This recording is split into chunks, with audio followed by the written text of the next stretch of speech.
Hey, this is Deepak here from digitaldeepak.com, and in today's video we are going to have a look at a very important topic. We are going to discuss how to attract traffic to your blog. So today we are not going to discuss any specific steps for attracting traffic to your blog. There are n number of strategies and tactics to drive traffic. But in today's video we are just going to have a look at the overall framework and strategy and mindset that you need to have when you are trying to drive traffic, because I have seen a lot of bloggers and site owners just focus on the traffic part, and they constantly try to implement different steps and try to find out new methods to drive traffic. But if you are doing it without having a long term strategy in mind, you might not be able to scale up your business. So whatever I am going to discuss today is from my own experience of having run multiple websites and having tried to drive traffic to different employers and different companies who are my clients. And one thing that I have understood about traffic is that you need to get an ROI on your traffic, and if you set up an ROI system where for every dollar spent in traffic you are making more than a dollar back, then you will be able to go ahead and scale up your traffic as much as possible, as much as you want. So by the end of this video, this concept will be very clear to you, and after that you will be in a position to go ahead and use different tools to drive traffic, and traffic will not be a problem at all for you once you complete this particular video lesson. So let's look at what does traffic to your website mean in the first place. So you have something remarkable, you have something worthy of attention. It could be an article, it could be a tool, it could be an image, or it could be an interaction or an experience. You will get attention if you have something worthy of their attention. So here they is basically your website visitors or your audience. So I want you to think about traffic in terms of attention and quality attention, that you are getting someone else's attention because you have something worthy of their attention and something useful to them. So that is what traffic is going to mean for you. Traffic is not about the number of sessions, number of users, or the number of page views that you have in your blog. These are attention from real human beings who are having real lives out there, and each and every human being is a real person. They are not just a number inside your analytics. So now let's think about, can you afford to spend money on traffic, or can you afford to spend money to get other people's attention? You need to create something worthy of attention. You need to create something like a content, tool, or an experience, and you need to spend time, energy, and money in creating this. There is no such thing as free traffic, because for everything you are spending either money or either your time or either your energy, sometimes all the three, to actually create something which is worthy of attention. You need to go ahead and spend money on paid ads if you want to boost the amount of attention that you are getting without expanding the amount of content that you create. And if you create enough content and spend enough money on ads, you can get all the traffic in the world that you want, right? There is no such thing as a traffic problem. And if you just go ahead and create enough content, you can get as much traffic as you want. The only question is that, can you afford to spend money on this traffic? Because whether it's paid ads or whether it's any online traffic method, you need to either spend your time or your energy or your money, and there has to be a return on investment in the amount of time, energy, and money that you spend. So what we need to do is that we need to make sure that the traffic is paying for itself, right? So if you create content, it should pay for it. If you create traffic from paid ads, it should be worthy of driving that paid traffic. So traffic is attention. Attention means that they will likely buy something from you. You can monetize the traffic with display ads where others are selling their own products and services. You can monetize the traffic with affiliate marketing where you are selling others' products and services, or you can sell own products and services, which is my favorite method. You can see that the very way that I monetize Digital Deepak, the reason why I am able to go ahead and spend hours and hours writing a 1,000-word or 2,000-word article and publish it on my blog, because it pays for itself. The content creation pays for itself. If I drive paid traffic to my squeeze pages, it pays for itself. Eventually I am monetizing the energy spent in this by selling my own courses and selling my own products and services. So you just need to make sure the traffic needs to pay for itself, and that is the only traffic problem that you need to solve. So let me give you a thought experiment. Assume that I am going to give you 1 crore Indian rupees and assume that I am going to ask you to build traffic to a website. So how will you invest it? Let's say I am not allowing you to spend this 1 crore on anything else. You just need to go ahead and spend this money to build traffic. Maybe you will invest 20% on content, 20% on design, 20% on paid ads, another 20% on branding activities. Maybe you will invest remaining 20% on hosting, SEO and other technical stuff. So 20% of 1 crore is 20 lakhs, and if you are investing 20 lakhs in content creation, you can get 1000 plus high quality articles on your website published, and this is going to attract a lot of traffic. If I give you the same 20 lakhs for paid ads, you can go ahead and get 2 lakh visitors at 10 rupees per click to your website. So here what I want you to think about is that how are you going to make sure that if you are investing 1 crore in traffic generation, are you going to go ahead and earn 1 crore from that traffic? If you are able to earn 1 crore from that traffic, then your investment on this will not be a problem, right? So here you can see that there is no such thing as a traffic problem.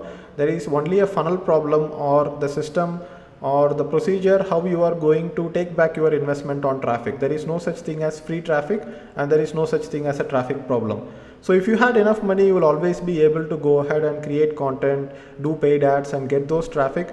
But the biggest problem is that if you are not going to make sure that this 1 crore is coming back as revenue in terms of affiliate marketing revenue or AdSense revenue, or let's say revenue from selling your own products and services, then you are not going to able to sustain this entire business model where you are driving traffic to your website. So you need to think from that angle if you need to become a very successful digital marketer. So as we had already discussed, there is no such thing as free traffic. You need to invest time, energy and money in content creation to get traffic. If you cannot get an ROI on content creation, you cannot keep doing what you do.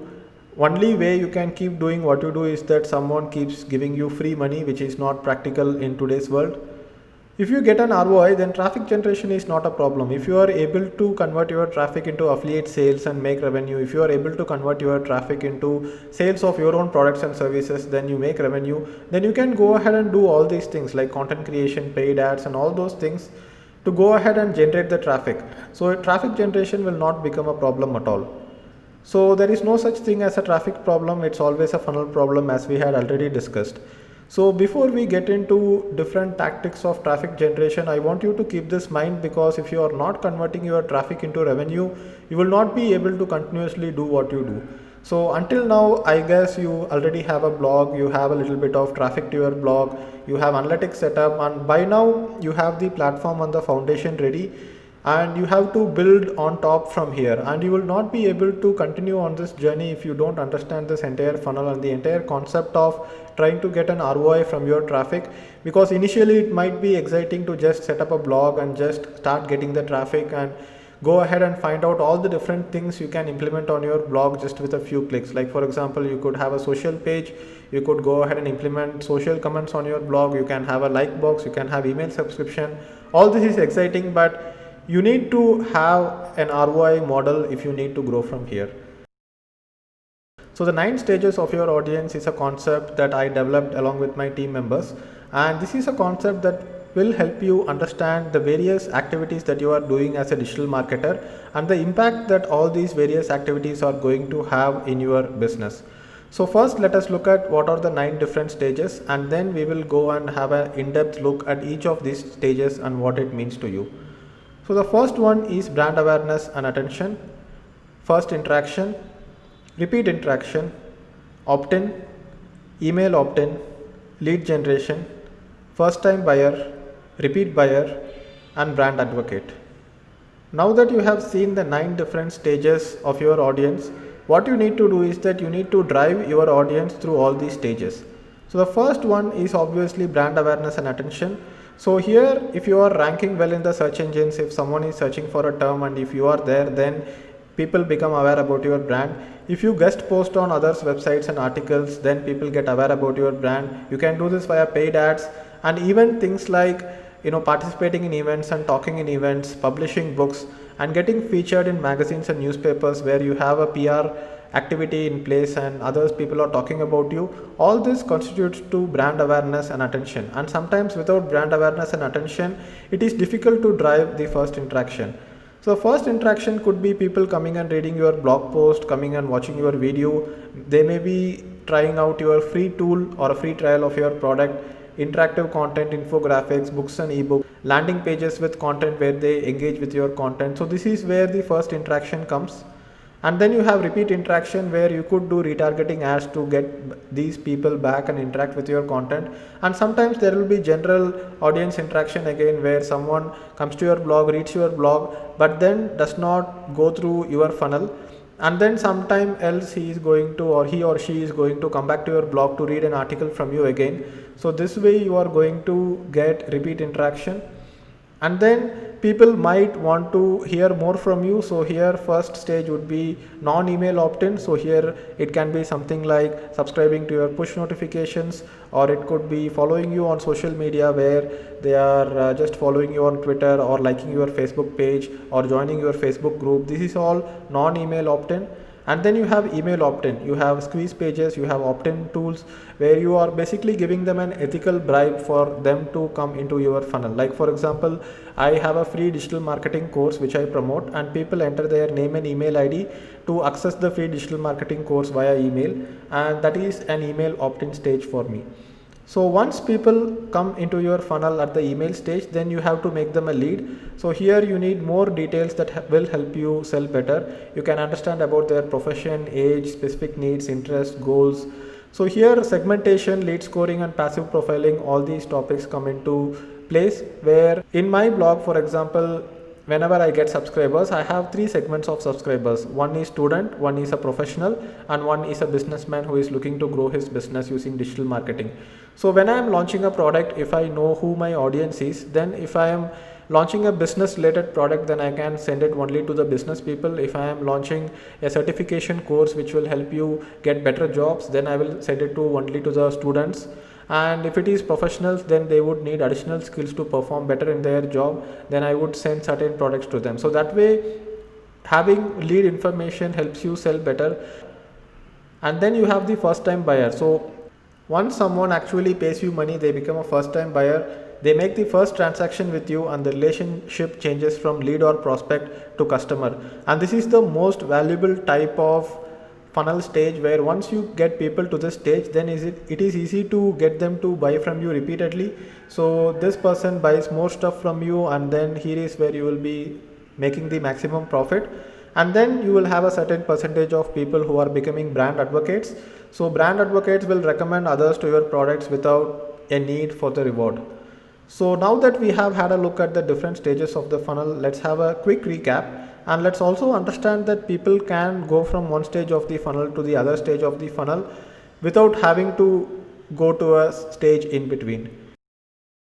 So for example, if you look at this particular funnel, we start with brand awareness and end with brand advocacy.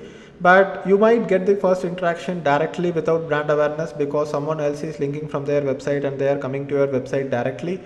And sometimes even you can drive traffic to your blog post using paid ads.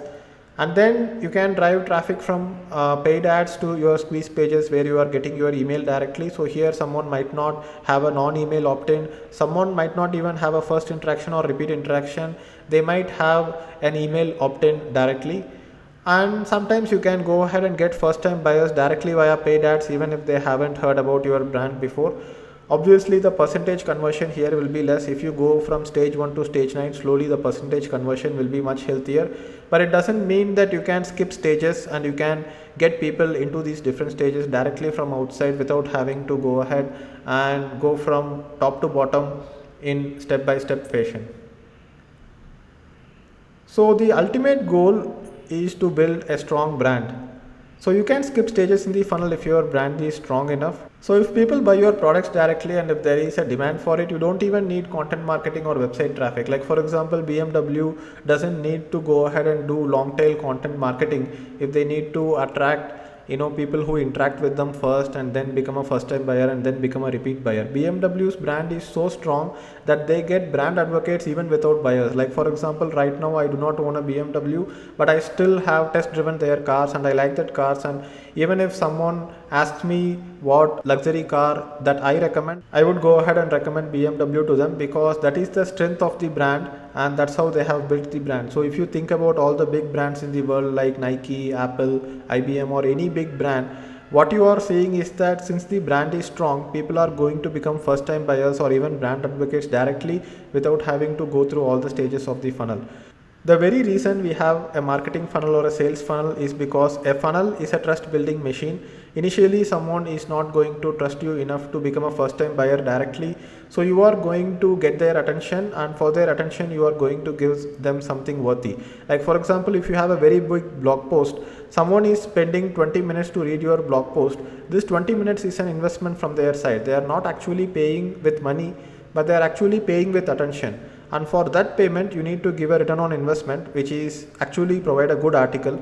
And if you provide a crappy article, then they are going to know that you are not having good content with you and you are not serving your customers well. That way you cannot even make them your first time buyer. So whatever stages you have in the top of the funnel, this is actually to help you go ahead and build trust with your customers, and eventually it should lead to building a strong and a great brand. So think about branding in the long term. So this might not be applicable to your immediate blogging journey, but this marketing fundamental will definitely help you in the long term. So now let's look at the next action steps. Think about what kind of brand you are going to build around your blog. Think about your funnel. Think about the product and services that you can sell on your blog, whether it is others' products and services or your own products and services, and what is your audience, that what is that they need. Understand your audience and think about where is the gap in the market, where your audience might need help in terms of products and services. And think about your brand's funnel and the various stages involved in it. So I want you to go ahead and write down the different stages of your brand funnel, and basically think about the 9 different stages of your audience and try to connect it with your own audience behavior. Now whenever you go ahead and see an online brand, you will be able to see where you can fit yourself in this stage and how you are interacting with this brand. That way you will be able to develop a very strong understanding of the funnel. So I hope this video helped you understand marketing fundamentals, branding fundamentals, and how the entire brand funnel works. So if you have any questions about this video, go ahead and leave a comment below. Obviously this is just the beginning and we are going to go ahead and apply all the different traffic tactics to go ahead and build traffic to your blog. But you need to understand this. Make sure that you have a very clear understanding of the funnel and a very clear understanding of where your activities fit inside the funnel. So thank you for watching this video and I will see you in the next video. Bye bye.